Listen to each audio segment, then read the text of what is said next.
Hey everybody, this is Jeremiah Craig coming at you for another session of Ask the Bootmaker. Today we have a very special episode. We have Sean Mosley of Savannah River Boot Company. Hey Oh, Sean, how are you, Jeremiah? good, how you doing? I'm good. How's your day going so far? All is well so far. How about you?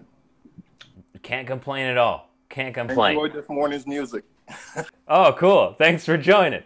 Yeah, I love doing those coffee musics. I don't know. It's just something about being live in general. It's it's addicting because there's things that can go wrong, but when it goes right, it just goes right and it feels so great. Not that anything's gonna go wrong while we're live right now, but it's just like riding that edge is what it gives me this really I don't know, positive high just to be engaging with people and everybody and everything, you know?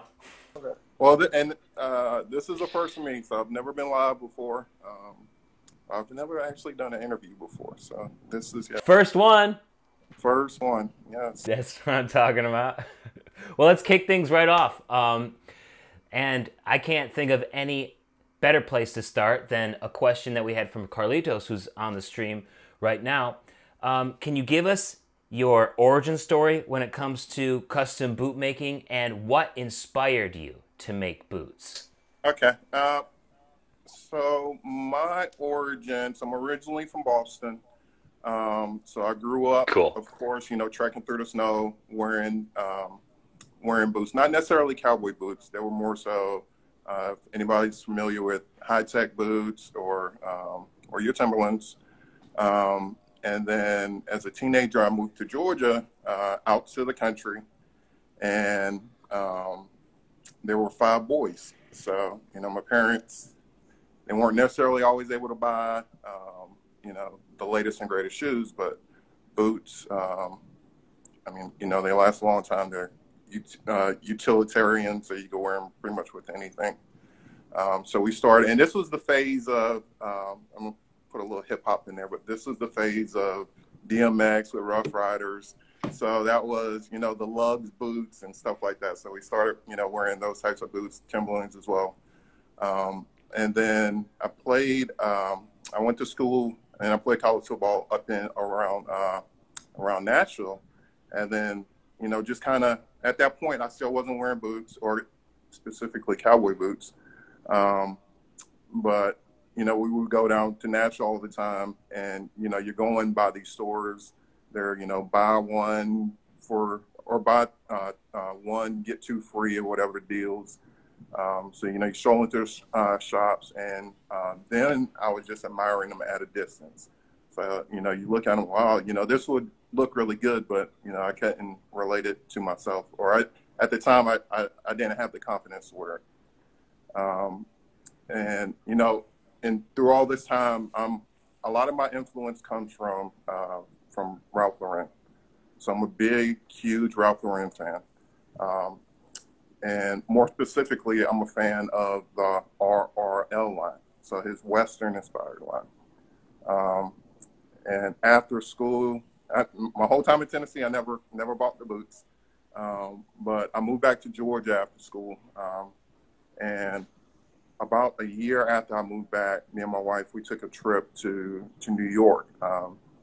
So, at this time, I was reading all of the GQs, all of the Esquire magazines. I was, we were heavy into, into fashion. So we took somewhat of a retail tour of New York. And I got the chance to go to the RL store. And then, I was amazed. It was like, oh my gosh. And let me put this plug in there. If anybody knows Ralph Lauren, I want to make them a pair of boots. But so yeah, we did tour the store, and after that we left and we went to Kenneth Cole. So we went to Kenneth Cole. At that time, I don't even know if the store's still there, but it was two level stores. So on the second floor was their clearance stuff. So we go upstairs to the clearance stuff, and I see a pair of tan or their version of, cowboy boots. So it was a low heel roper style boot. The boots were called, so the Kenneth Code Gold Mines, if anybody wants to look those up. But at that time, they were $30. They were in my size. I was like, I was still kind of put off. I was still kind of like, nah, it ain't for me. So we left there.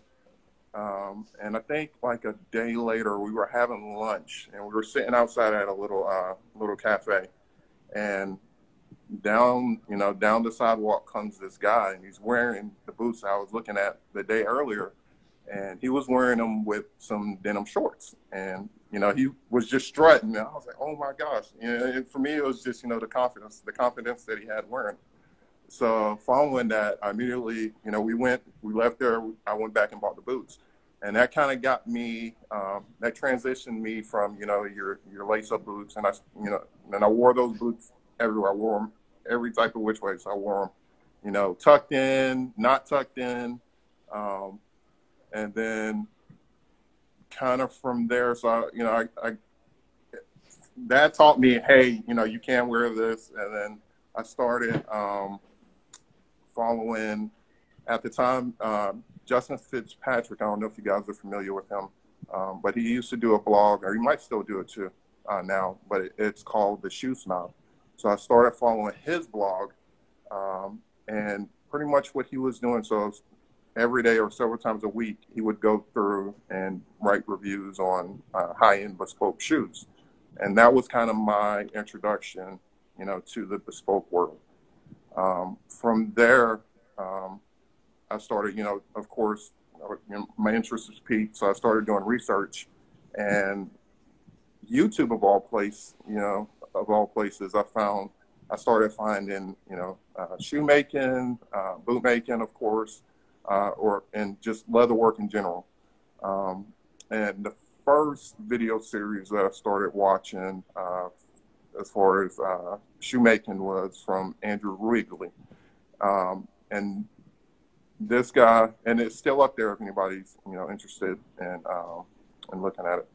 But pretty much what his deal was, using bare minimum tools to make, a pair of shoes. Or he did like one shoe.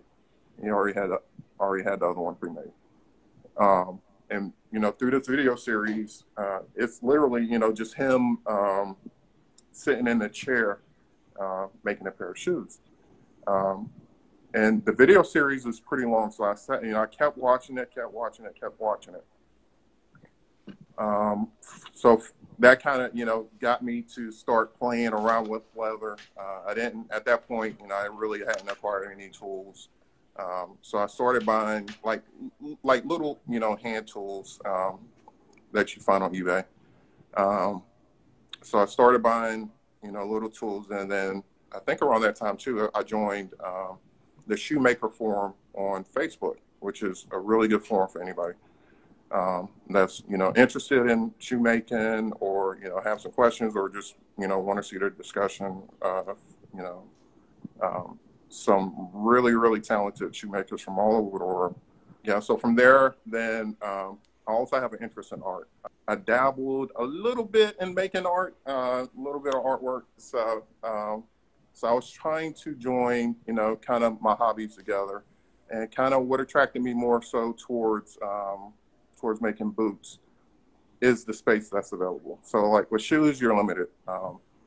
You really can't do too much, but with boots, I mean, you have this huge blank space where, you could be really, really intricate with design, and then as well, you could conceal it. So if it's a day, you don't want people stopping you saying, hey, where you get the boots, and, you kind of tuck it over and, hide the shafts.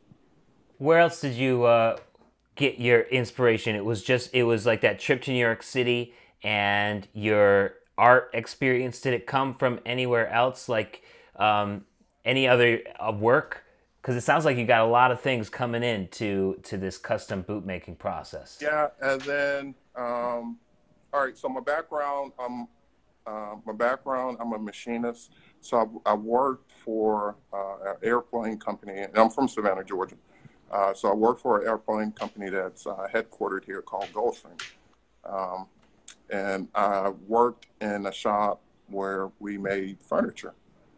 So I've got a background in machining and furniture fabrication. And when right after, and I started this job right after school. So like right after school, I started there. I had minimal like build experience or crafting experience, but when I started there, it was all of these. I was around a lot of pretty much, or that's what they are, master craftsmen or master woodworkers. So these are guys that that have been in the trade for decades, and they've done high end builds, and they're now working in the shop with me, or I'm working in the shop with them, and they're using all these different tools that I've never seen, and and around that time, around 2008, 2009, me and my wife, we bought our first home, and we bought pretty much, your starter home, just kind of a blank canvas. They throw some paint on the wall, throw down carpet. So it was bones bare. And so I would, go to work, and I started picking these guys' brains as far as how to use certain tools or things that I wanted to do at home. So my first and I'm a big DIYer, so I try my hand at everything. So I started making stuff for a house. Started buying little tools, little little saws and drills and stuff. And I started doing some furniture builds. So I started, making some furniture, and then from there, I started running out of room to make furniture. So I started, painting the cover, the upper ends of the walls. So I started doing some paintings, started running out of room to do paintings, and then, that's when I started to transition towards, or when I finally had some time to move on to another DIY, interest, which was, the shoe or boot making. And I got, so then, I started following, so Lisa Sorrell was posting at that time a lot of videos on YouTube. So I started following her channel. And then kind of my introduction into boot making or learning boot making, she sells a DVD set where she pretty much, it's a DVD set, and then, it's like an instructional booklet. But she pretty much walks you through from start to finish, how to make your pair of boots. And then, so I've been, and that's pretty much, so the construction, of the boots, I've learned, from her videos, and now, through some of the other forums on Facebook, and there's still a couple more forums. You'll have to Google. The HCC is one, but referencing, I started learning, by referencing her videos. So like the first time I got the video, I probably watched it, 3 or 4 times before I ever did anything, before I ever made anything. And then I started making, I actually got a pair, the first pair that I made. Now I made, so the first time I made them, I made 2 pairs. I made a pair for myself, and I made a pair for my wife. And they're horrible. I've gotten a little bit better, but yeah. So if you can see them. Yeah, so this is the first pair ever. Yes. So this is a pair I made for my wife. So hers, like mine's, I threw them away. I was like, no, I'm not gonna keep that at all. I was yeah. And this was later, kind of after I made a couple of okay pairs. But yeah, these are the first pairs. But and it's bad. So I'm not gonna show these too much, but I don't know. It's not bad for a first pair or a second pair. It's way better than I would be able to do for a first pair. That's for damn sure. But yeah, so that was my first pair, and that was, and I really needed that to start to gauge, where I needed work, or you got to mess up to see, what you need to improve. So even till today, since then, pretty much every pair I'm working to improve, one or two things. And there's still a bit more to improve. So primarily, my making of boots right now are the traditional four-piece boots. So I'm interested in learning, a couple more styles. So I'm interested in the three-piece boots. Paul Krause does a triad boot that I would love to learn how to make. And there's, the two-piece. So there's so much more to learn. So yeah, kind of going forward, that's what I'm looking forward to. For the most part, I'm self-taught. I've learned the pattern and boot making, from the videos from the other makers, through discussions. But I am 100% self-taught on sewing. And that's for anybody that's new, that's one of the trickiest things, because you're trying to figure out, which machine to buy. And when we look at, some of these other maker shops, it's overwhelming. You see all these huge machines and you're like, oh my gosh. And, immediately, when we take up any, new interest, the first thing that we want to go do is, buy what they had or buy everything. And then, we think that, the tools will make us, good or as good as them. And that is not true. And it's far from it. But. So how long have you been making boots? How long since that first pair? Oh my gosh, I probably made my first pair. And so I started with my interest in boots in around 2011. I think this pair I probably made in 2012 or so. And it was kind of, just, I don't even know. I think I used a little Singer sewing machine or something like that. And not even the industrial ones. But, did you run into problems with that, with the more residential models? Did it it's not, break? It's not for what it's not for what we need. Not at So all. with, because, and we use, a lot of makers or the majority, we use, industrial sewing machines that have a roller foot on it. So the roller foot, it allows you to be pretty much, free motion. So you could be really precise and setting stitches. And as well, you're able to use a bigger diameter thread. So, yeah. No, the sewing machines that you see at Michael's or whatever, trust me, they don't work.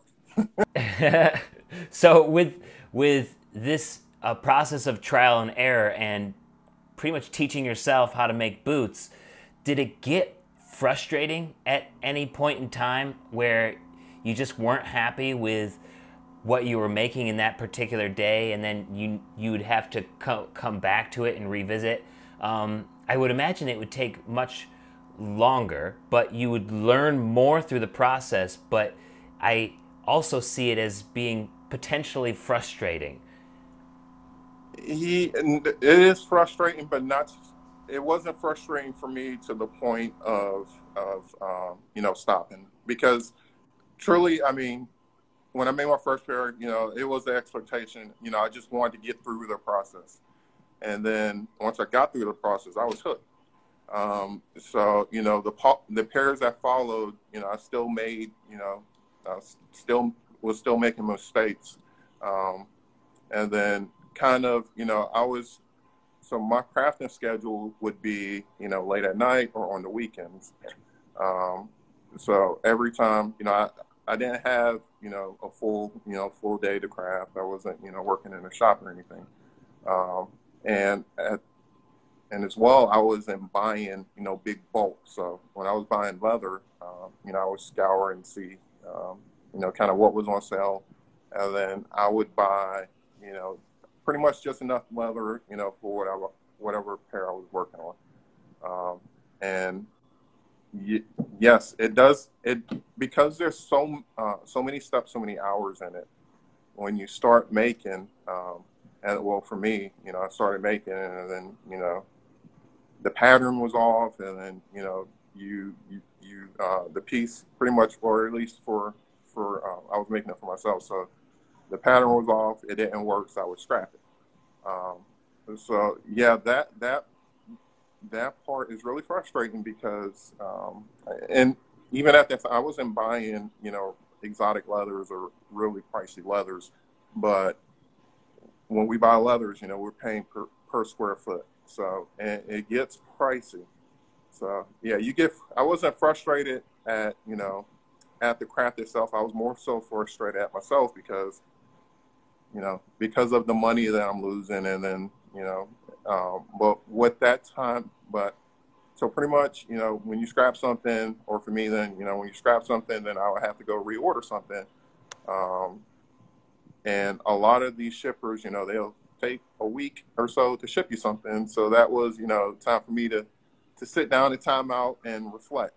And, that's a good thing. Anytime you're learning anything new, it's, make notes, and then look back on them, and then, try to find answers to them. So that's what I was able to do.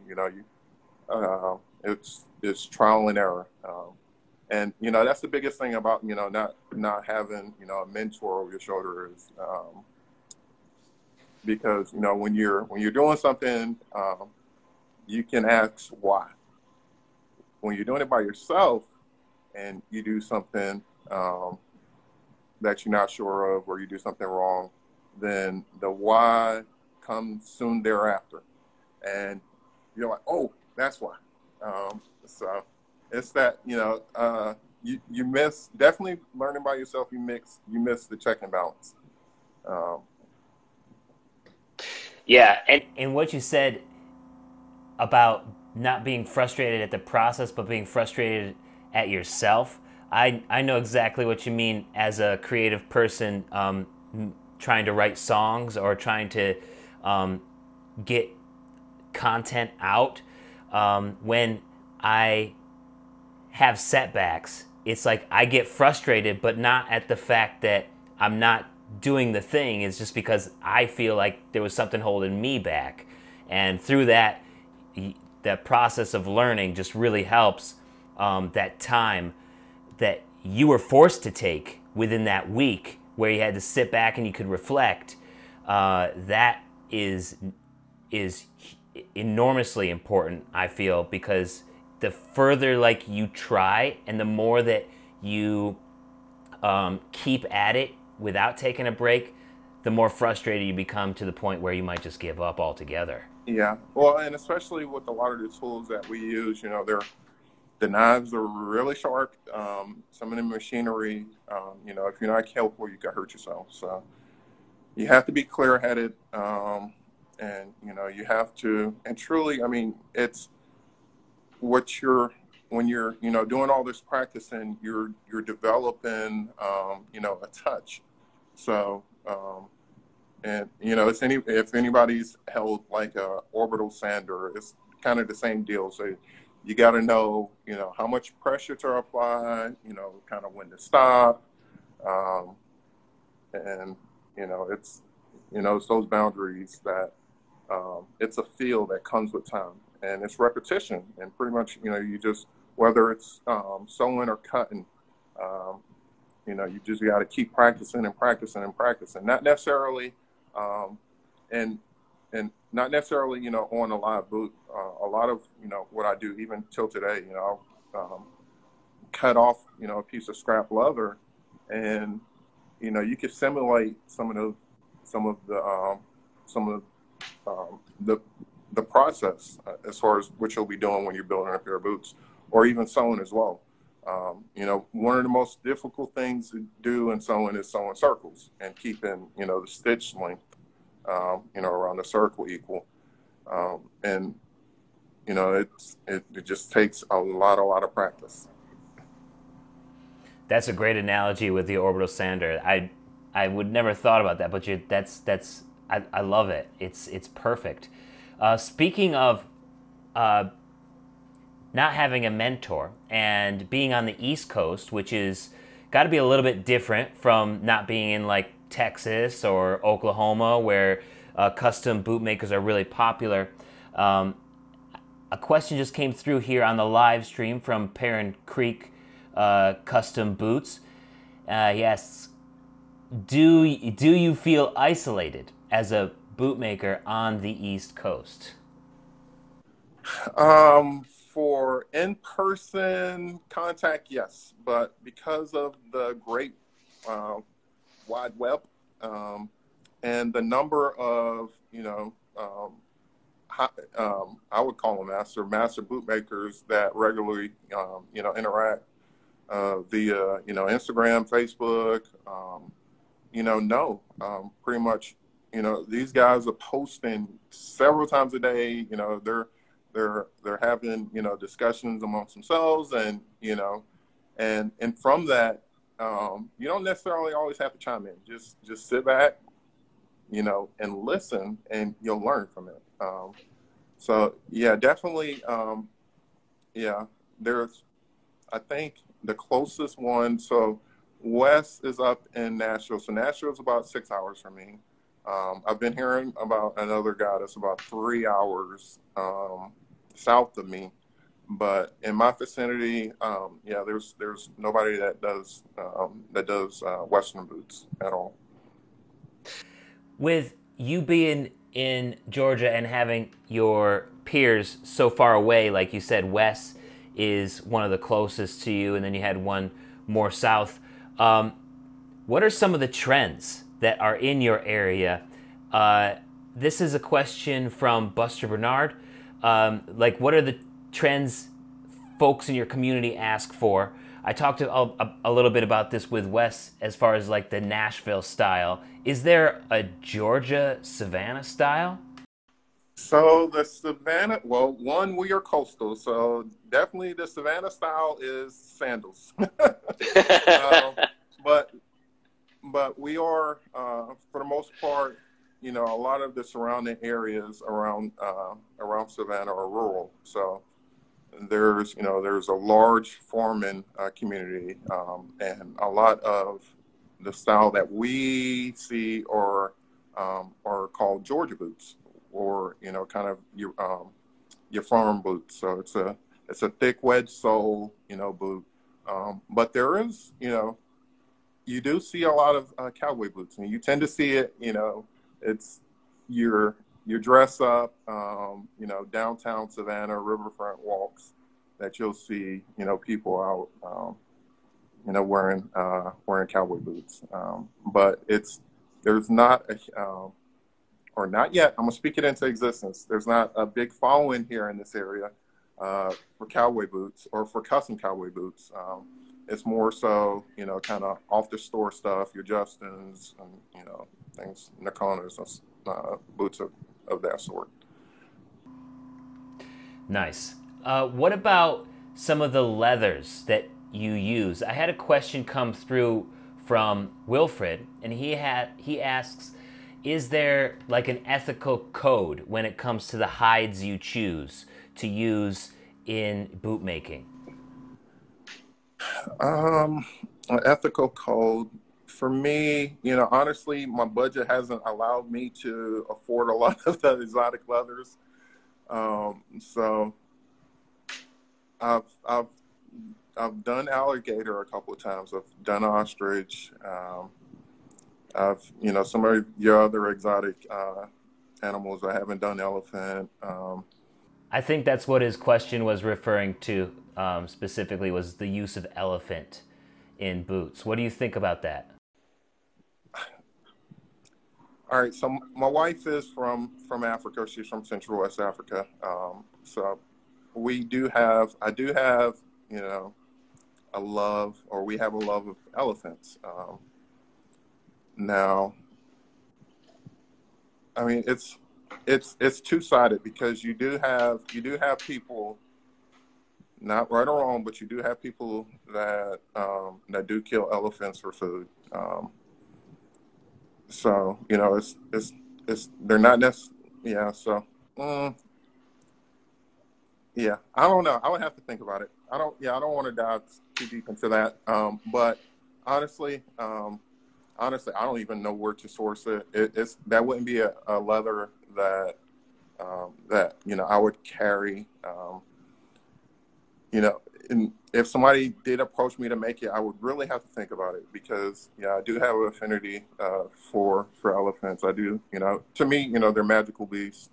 Um, and it's just crazy. When we think about elephants, they a baby could go 50 years without their mother, and 50 years later when it's drought time, they can remember where they were as a child for a drinking hole and go back to that place. So, they are, yeah, elephants themselves, they are really special. And unfortunately, there's not enough of them. Um, so, yeah, It's a complex issue for sure. Yeah. it is, yeah. You just opened up a storefront, right? Is that where you are right now? Yes, I'm at the store. Well, and I haven't posted pictures yet. But yes, I am. I'm in the process of opening up a store here. It's actually going to be in Pooler. So Pooler's about 10 minutes, a couple miles down the road from Savannah. But yeah, so this is, let me do a full glance. This is going to be my little shop. Um, and I could do a quick walk around if you guys are okay. Yeah.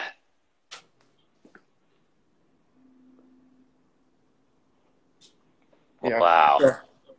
So the theme is going to be, kind of the front end of the shop is going to be, kind of retail space, and then on the back end, it'll be an active workshop. So it'll be my workshop now. So I'll be working in the back, and my hopes are to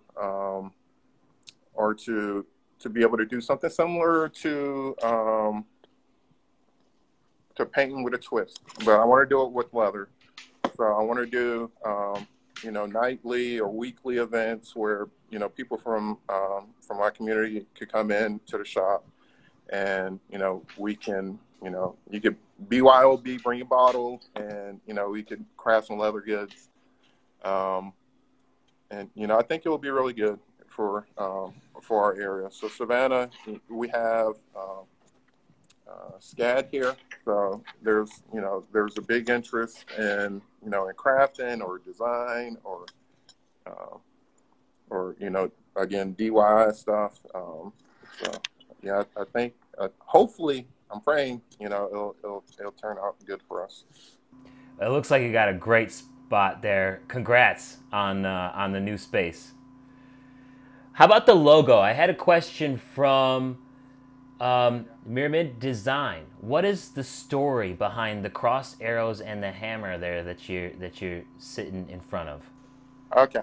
All right. So Savannah River Boot. So as I mentioned, we're a coastal city. We're a port city. The Savannah River runs from the Atlantic, and it's a channel, that the big freight liners take up, to our port here. The river itself runs from Savannah all the way to Augusta, and it goes through the town that I grew up in. And it was close to our house. So that's one aspect of of the naming.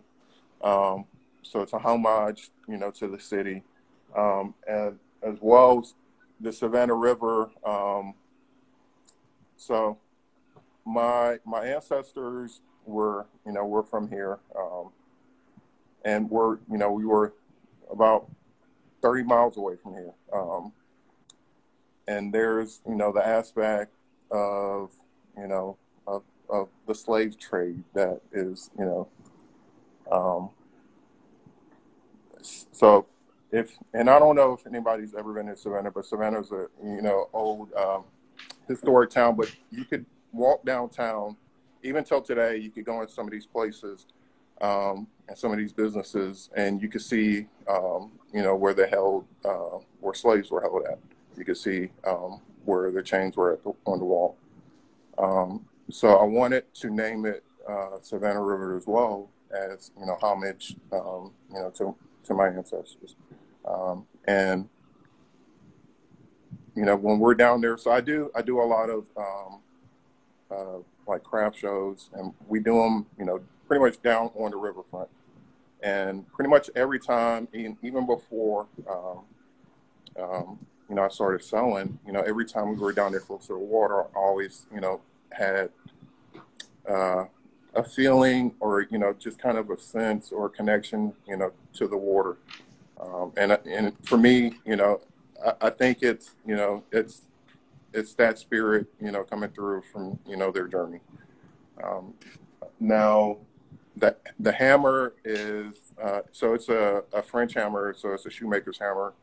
So, it's representative of the trade, and the arrows are decorative. I haven't come up with a story for that yet. I got to come up with something for the arrows, but they're pointing up. I got it. Yeah, so they're pointing upwards. Savannah River boots going upward. Love it. Love the story behind that, and the history that you have behind your business. That means a lot. So when you have your shop open, people will be able to come in and get custom fit. Barry asks, what is your custom fit process? Yeah, so you'll be able to come in, and I am working on a little lounge area. So I'm going to add a couple more chairs. I got to move some stuff around. But you'll be able to come in, and, we'll sit down, we'll talk through, the design. I'll fit you. I've got a leather room in the back. We could bring out some samples and, glue stuff on top of each other, staple on top of each other to see what works.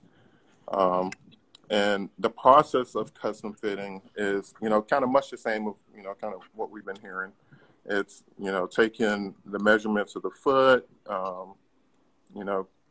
talking through, the boot height, the style of toe, the leather choices, the stitching, and then, that kind of kicked me off, and then, I could get going from there. What is the main source of inspiration when talking to somebody that really sets you, like, is it a different thing every time you talk to somebody, whether it's the design they'd like in the shaft, the toe shape, the fit itself? Like, what sets you off on that inspirational journey on each pair of boots? Honestly, for me, so for one, I have been my biggest customer. So, when I make boots for myself, it's just, I could be walking through Michael's and see a template, and I'm like, oh my gosh, that would make a good boot design. So I'm sporadic. I'm all over the place. I'm just, I'm testing everything. I haven't done like really intricate boots. I've been, kind of playing around. So I'll do, a couple rows of stitching. I haven't pieced it all together where, it's inlay, overlay, heavy stitching, but it's coming. And then for customers, a lot of customers in our area, for one, it's, when you tell them you make boots, it's like, oh my gosh. And then, when, they start talking about what they want, then, it's because they've never thought about it. It's like, I'm not sure. Now, in our area, we are heavy on monogramming. So a lot of people monogramming or, kind of branding. So that's usually, kind of the first thing, or the first thing, customers will tell me, kind of what they want is, hey, I want this logo, I want my monogram. But as far as like, heavy inlays and stuff like that, it's still in our area. It's really, it was never an option before. So people, a lot of people that I've interacted with, they really hadn't put much thought into it. But my goal is to make some, because all the boots I have here, I mean, they're worn, they're my personal collection. But I want to make some, just maybe in a size that I can't fit, so like a size 6 or something like that. But just like some boots to put on or display boots that I'll put on the shelf, and that'll kind of help with the discussions or leads. And as well, I'll have there's some really good books on boot making. The Art of the Boot. Jennifer June did a really good done a cowboy boot book. But just kind of having those books available as a lead, not necessarily replicating, but just to facilitate the conversations in lead. With you being a new business, just opening up, how do you plan on getting the word out about your services, since it might not be a sought-after service in Georgia like it is in Texas or other place? What's the marketing strategy that you have for yourself? Yeah, well, for me, it's, a lot of it is word of mouth. So definitely, you are helping me, so thank you. But anytime. A lot of it is word of mouth. Luckily, my store is located, it's pretty much like in a residential area or a high traffic area. Unfortunately, I don't have the funds to do like mass marketing campaigns. I'm kind of, old school, or, you'll probably see me walking the streets, putting brochures on your car or on your door, or, something along that line. And, the best marketing truly is word of mouth, because, if I get one customer and they have a good experience, then, it's that power of 6. So they'll tell 6 people, then those 6 people will tell 6 people. So for me, a lot of it right now is just, making quality leather goods, having good customer service, providing a good experience or, environment, and then, letting the marketing itself take care of itself. And it's the Tesla model. So Tesla has never advertised. Why should they? And, it's kind of that model. So focus on, I want pretty much on following that model. Focus on the product, and then, let the product speak for itself, and then let the people, speak of the product. Love it. Love it. Do you have a favorite pair of boots that you made for yourself that you could show us right now? Yeah, well, probably the pair I got on. That's the last pair I did. Oh, my gosh. Yeah. These are some French calf boots that are, can you see them? No, you can't see them. I didn't even look. Yep. Yeah, these are my favorite ones. Love the diamond stitching on the top. Yes, I love them. But yeah, so those, I did a pair of, I got to step off to go get them too. I'll be right back.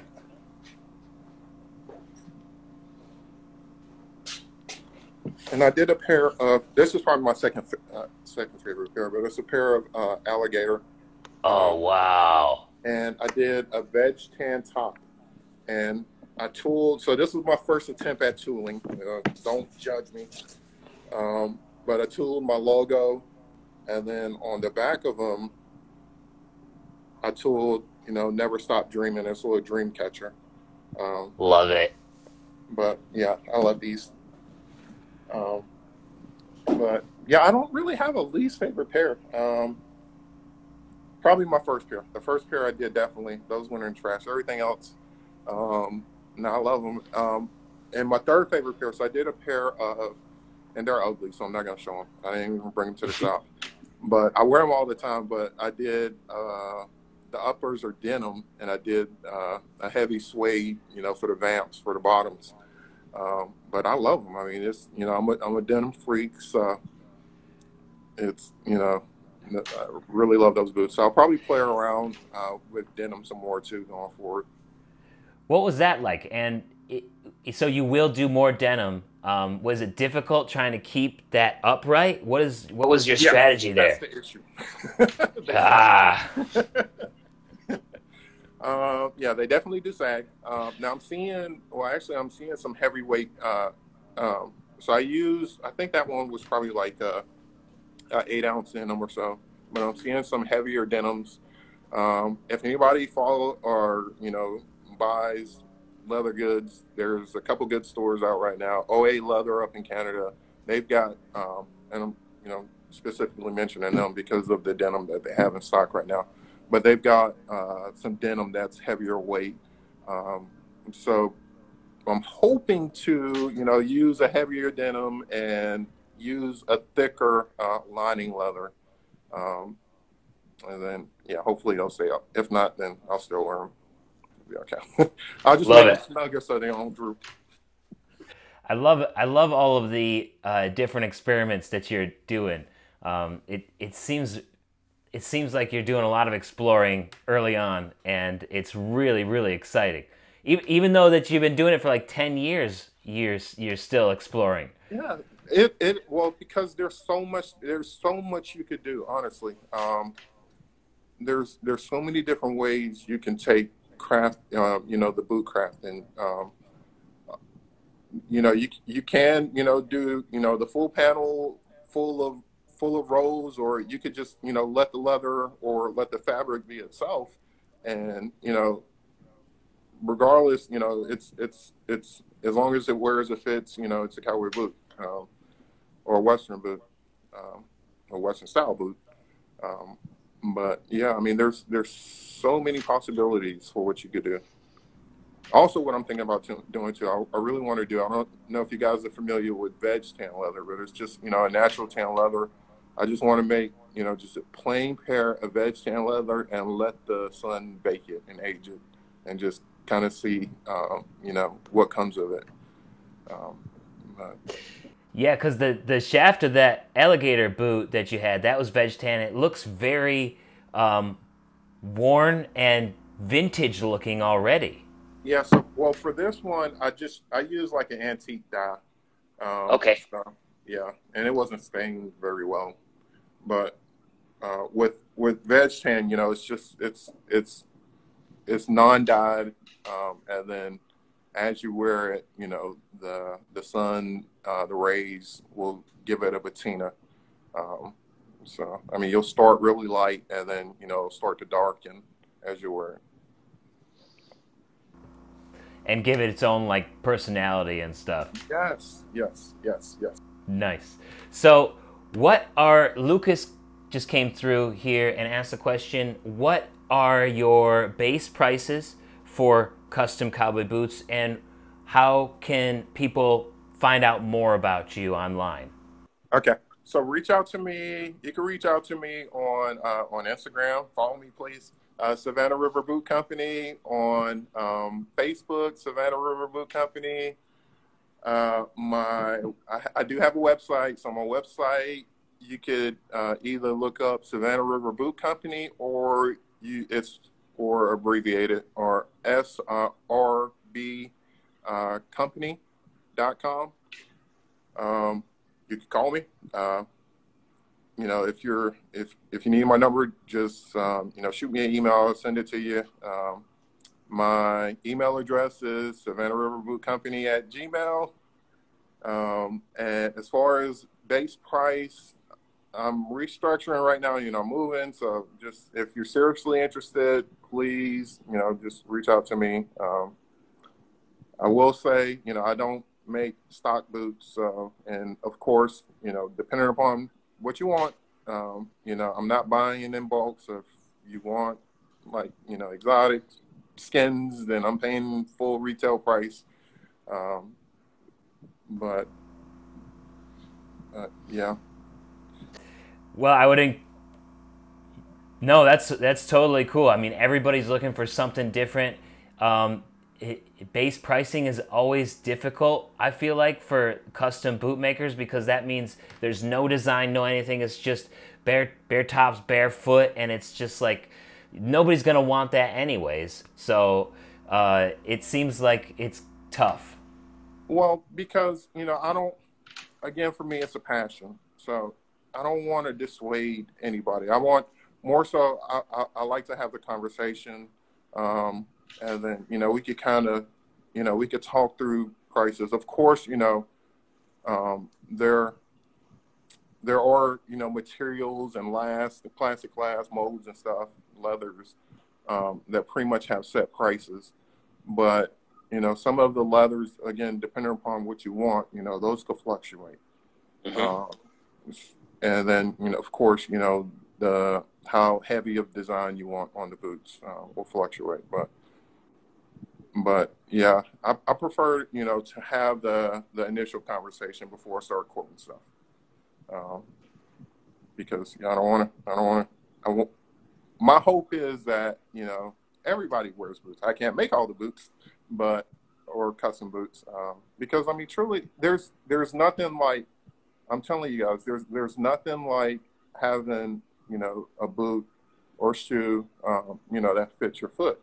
And, you know, a lot of times when I try to explain it, you know, people, you know, you really can't grasp it. But, you know, when we go to stores and we buy shoes, you know, unless you're, you know, the European model, you know, that's the perfect weight and perfect size, then, you know, that's who they're making the shoe for.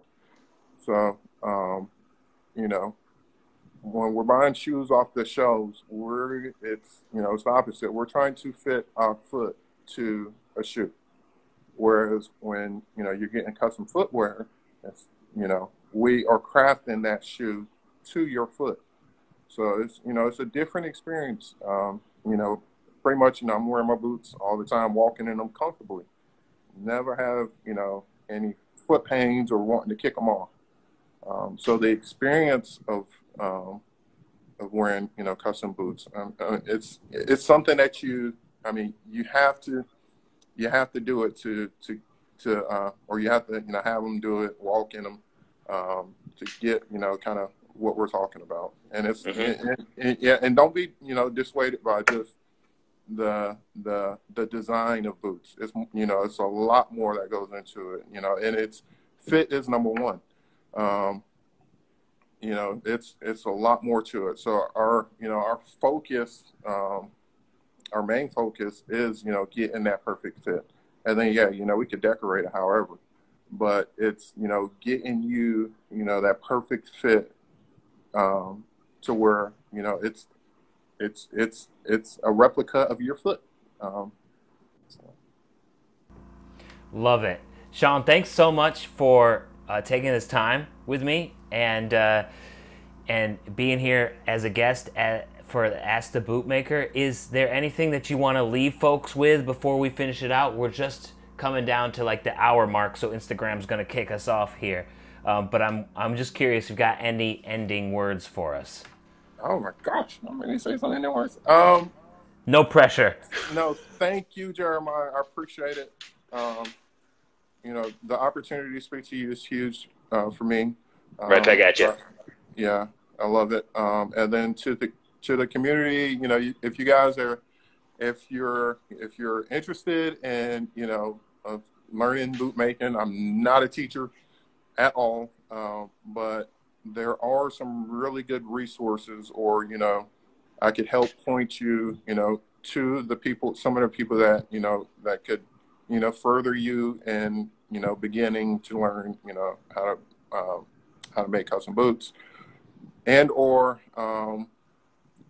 you know, and I do leather goods as well, so like, you know, bags and stuff. So if you have interest in that, or if you're trying to find tools or, you know, some stores, I can be of help to that. And thank you to everybody that has supported me thus far. And yeah, the journey, this portion of the journey is getting ready to start, and, you know, I'm looking forward to it. I'm excited, and I think that's it. Yeah. I'm so pumped. I'm so pumped for you, just opening up this new shop and going at it full time. It's so exciting. And I wish you the best of luck with it all. For real. Now, Jeremiah, how long before we get you making boots? It is coming. I don't know if I might do it as like a video series, or like trying it out and being like, oh my gosh, this is awful, but I don't think that's for me. I don't have the patience. Like, that's why all my questions about frustrations were aimed at that, because whew. You have teased yourself way too much. It is coming. I guarantee you. Oh, we'll see. We'll see. I'm looking forward to it if it does, for sure. All right, Sean, thank you so much. Everybody follow Savannah River Boot Co. on Instagram. Have a great rest of your day. Peace, everybody.